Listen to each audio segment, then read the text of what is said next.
Good afternoon and welcome to the Midday News. Here's what we have in the bulletin. Historic Fayval Williams becomes Jamaica's first female finance minister. November 22, the date for the by-elections in Trelawny Southern and St. Andrew Northwestern. And later in sports, Cavalier confident ahead of crucial CONCACAF Caribbean Cup game. Thank you for joining us. I'm Carrie-Ann Simpson. Here are the details. Fayval Williams has been appointed the country's finance minister. Prime Minister Andrew Holness made the announcement during the post-cabinet press briefing this morning. Fayval Williams, MP, will assume duties as Minister of Finance and the Public Service. Senator Dr. the Honorable Dana Morris Dixon will assume duties as Minister of Education, Skills, Youth and Information. And Mr. Matthew Sabuda, MP, will reassume his role as Minister without portfolio in the Ministry of Economic Growth and Job Creation.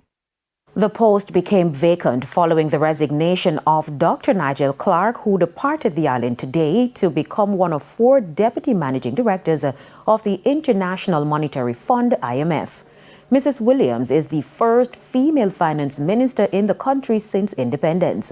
She previously had a stint with the finance ministry as state minister. Ensure that whoever is in the Ministry of Finance is a disciple of the government's policy of fiscal discipline. That is what is really important. I could never put anyone there who is going to in any way depart from the hard-earned gains and sacrifice of the Jamaican people to get us to where we are today. And I'm confident that Minister Williams is a disciple.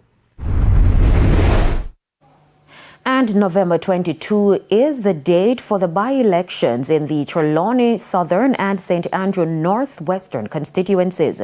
The Trelawny Southern seat has been without a member of parliament since the resignation of Marissa Dalrymple Philibert on September 21 last year. She resigned after the publication of an Integrity Commission report and subsequent ruling that she be charged for allegedly making a false statement in her statutory declarations.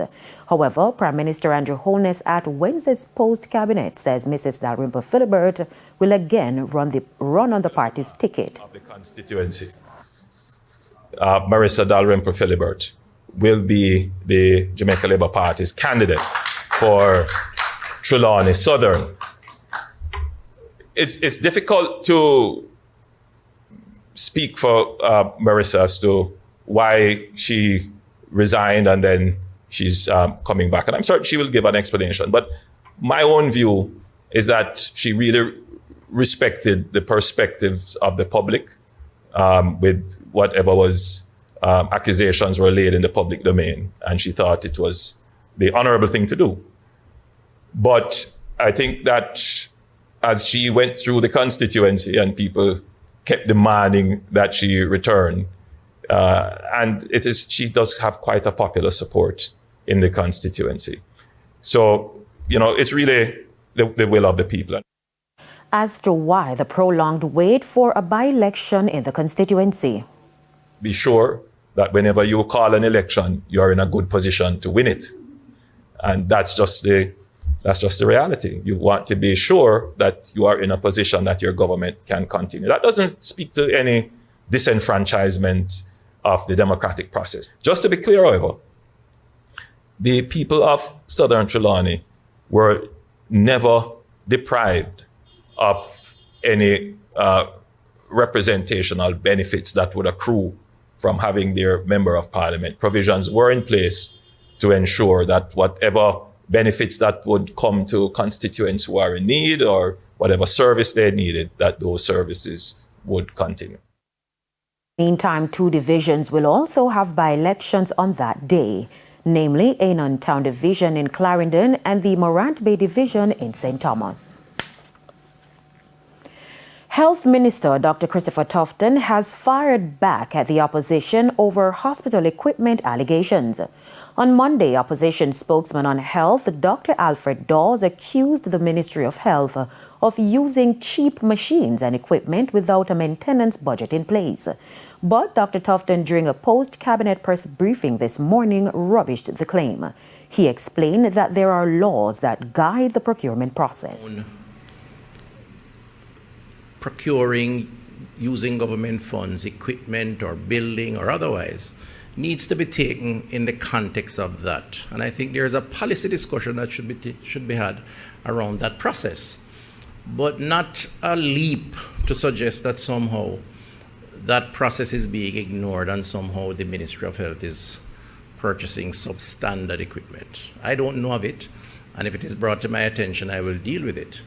But I would encourage that we have a conversation more around the process than to start laying blame on all and sundry.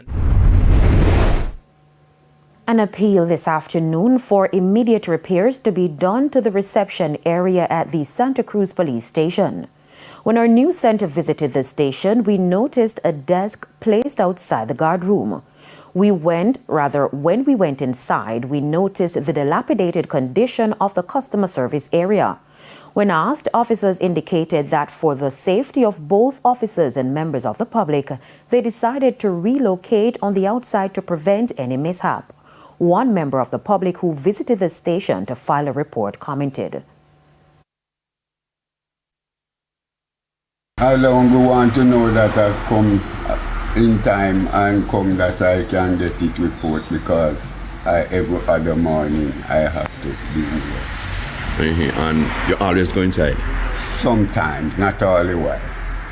So you prefer to be inside or outside? Anywhere, as long as I report, sir. Contacted head of the St. Elizabeth Police Division, Superintendent Coleridge Mento, said he did not wish to comment on the matter at this time.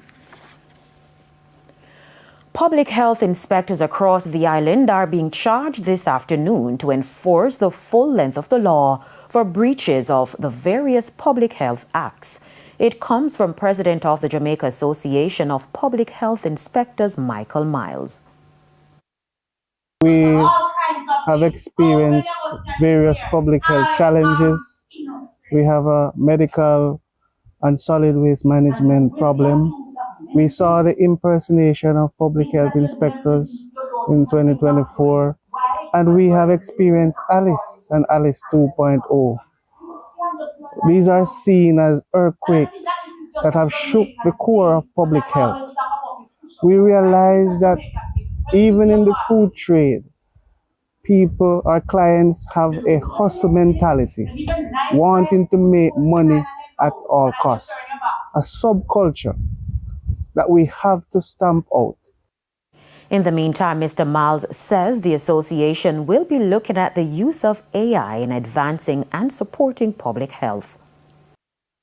The integration of technology in public health will be impactful to safeguarding health for all.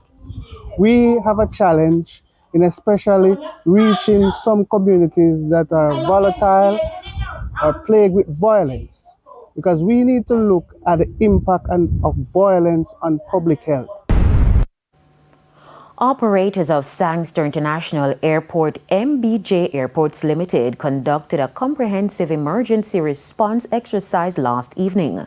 The exercise, dubbed Operation Nighthawk, simulated a terminal incident to test and enhance the airport's emergency preparedness capabilities. Shane Monroe is CEO of MB Airports Limited. The response and the participation of our mutual aid providers. An event like this and a response to events like this cannot happen without the involvement of law enforcement, the Jamaica Defence Force, the Jamaica Constabulary Force, the Ministry of Health in Corn Regional Hospital, as well as the Jamaica Fire Brigade, which all those agencies responded. And the exercise was mandated by the Jamaica Civil Aviation Authority and the International Civil Aviation Organization. The airport is expected to carry out exercises such as these We carry out various tabletop and other types of safety and security exercises throughout the year. But we also have what is called a full-scale exercise, which is what we had this evening. And that tests the response of all parties in a very real way. We have actual actors, simulating various types of event. In this case, we had a security-related event, but also testing our medical response. So we're very happy to see the involvement of our private, ambulance services, live call participated, but also the Western Regional Health Authority, who are here. And it's time for a break. Stay with us. More local stories when we return.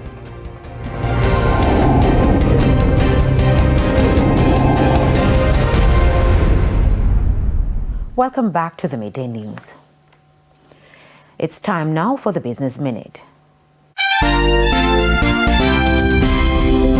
The World Bank is projecting that global commodity prices will tumble to a 5-year low in 2025 amid an oil glut. According to the bank's latest commodity markets outlook, the oil glut is so massive that it is likely to temper the price effects even of a wider conflict in the Middle East. But the World Bank says despite the expected reduction, commodity prices will remain 30% higher than they were in the 5 years before the COVID-19 pandemic.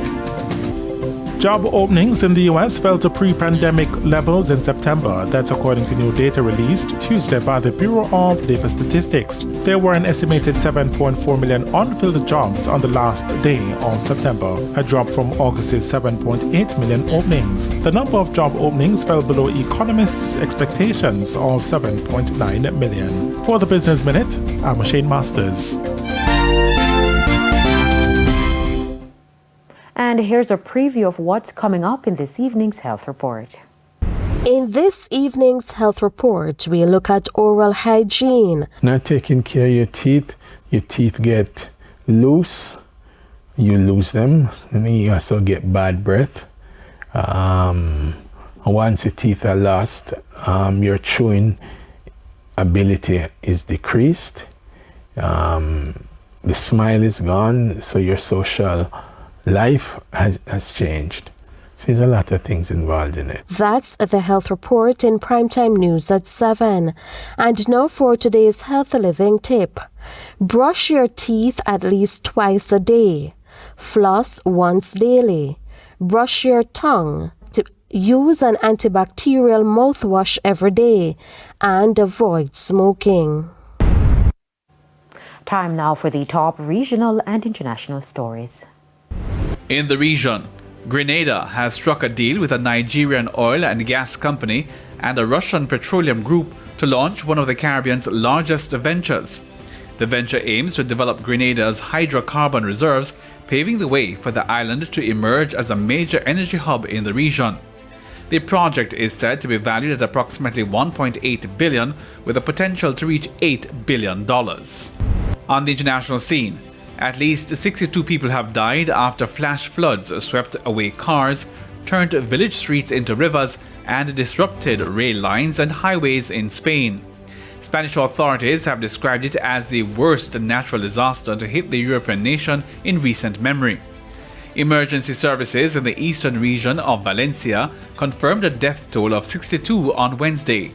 Spanish King Felipe VI said he's devastated by the flooding. And footage has emerged of President Biden appearing to call Donald Trump supporters garbage. The White House says he was referring to hateful rhetoric used against Puerto Ricans. Republicans and Trump's campaign have condemned the president. The comment came to light shortly after Kamala Harris urged voters to turn the page on the drama and the conflict in politics during a major campaign speech in Washington, D.C. Trump has accused Democrats of running a campaign of hate. And those were the top regional and international stories. I'm Hal Shaneberg. And we head to another break. When we come back, we'll have your midday sports report.